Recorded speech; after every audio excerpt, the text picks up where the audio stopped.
నమస్కారం ప్రజలందరూ కూడా. నేను మీ తులసిరామ్, విశ్వ హిందూ పరిషత్ సతనపల్లి మాజీ ప్రఖండ అధ్యక్షులం. ఈరోజు దీన దయాళ్ ఉపాధ్యాయ గారి స్మరించుకునేటువంటి పరమ పవిత్రమైన రోజు. రాష్ట్రీయ స్వయం సేవక్ సంఘ మాజీ అధ్యక్షుడు, భారత జనతా పార్టీ హైందవ రాష్ట్ర సిద్ధాంతకర్త పండిట్ దీన దయాళ్ ఉపాధ్యాయ గారు 1916 సెప్టెంబర్ 25వ తేదీన ఉత్తరప్రదేశ్లోని మధుర దగ్గర నగ్లా చంద్రవాన్ అనేటువంటి గ్రామంలో జన్మించడం జరిగింది. 1930లో మొట్టమొదటి కొద్దిమంది స్వయం సేవకులతో ఒకరిగా చేరి ప్రాదేశిక సహప్రచారక స్థాయికి దాకా ఎదగడం, ఆ తర్వాత ఎంతో ఉన్నతమైన స్థాయికి క్రమంగా దూసుకు వెళ్ళే సందర్భంలో 1952 సంవత్సరంలో భారత జనతా సంఘంలో చేరి ఉపాధ్యక్షుడిగా నియమితులయ్యి 1967వ సంవత్సరంలో జనసంఘ్ అధ్యక్ష పదవిని చేపట్టే వరకు కూడా ఆ పదవిలో కొనసాగారు. శ్యామ్ ప్రసాద్ ముఖర్జీ మరణానంతరం పార్టీ బాధ్యతలు భుజాన వేసుకొని విజయ పదంలో నడిపించేటువంటి కీలక పాత్ర దీనదయాళ్ గారు చేయడం జరిగింది. అలాగే ఆర్ఎస్ఎస్ వారపత్రిక పాంచజన్య, లక్నో దినపత్రిక స్వదేశకుల సంపాదకీయాలుగా వ్యవహరించడం, భారతీయ జనతా పార్టీ హైందవ రాష్ట్ర సిద్ధాంతానికి పునాదిగా చెప్పబడే ఏకాత్మక మానవతావాదం, శంకరాచార్య జీవిత చరిత్ర వంటి పుస్తకాలు, హిందీలో చంద్రగుప్త మౌర్య నాటకం, మరాఠీ నుండి ఆర్ఎస్ఎస్ వ్యవస్థాపకులు డాక్టర్ డెగ్లేవార్ జీవిత చరిత్ర అనువాదం వంటి పలు రచనలు కూడా చేయడం జరిగింది.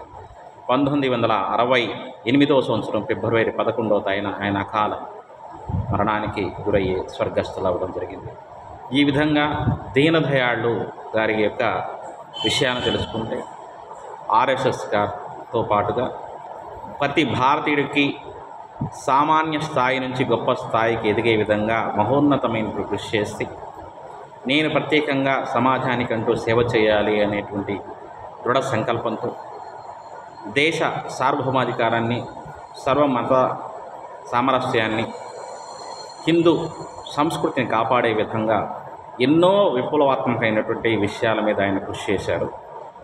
కాబట్టి వారి యొక్క స్మరణ చేసుకునేటువంటి పవిత్రమైనటువంటి రోజుగా ఈరోజు వారికి పాదపద్మాలకు శతసహస్ర కోటి హృదయపూర్వక నమస్కారాలు తెలియజేస్తున్నాం. సంఘంలో ఉన్నటువంటి ప్రతి వ్యక్తి,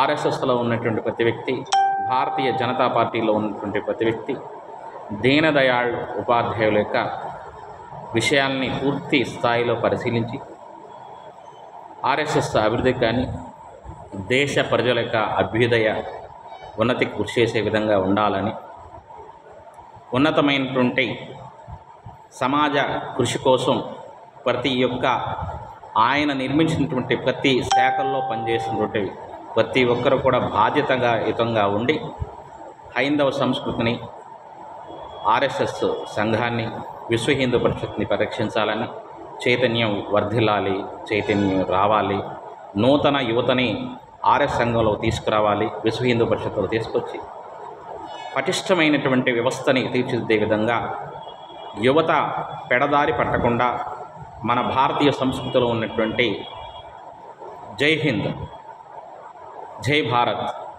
దేశభక్తిని పెంపొందించే విధంగా విశేషమైనటువంటి కార్యకలాపాలను మన సంఘం నిర్వహించాలి అనేటువంటి ఉద్దేశంతో మీ అందరికీ మరొకసారి నమస్కారాలు తెలియజేస్తూ, జై భారత్, జై దీనదయాళ్ ఉపాధ్యాయ, జై బోలో స్వతంత్ర భారత్కి జై, జై హింద్.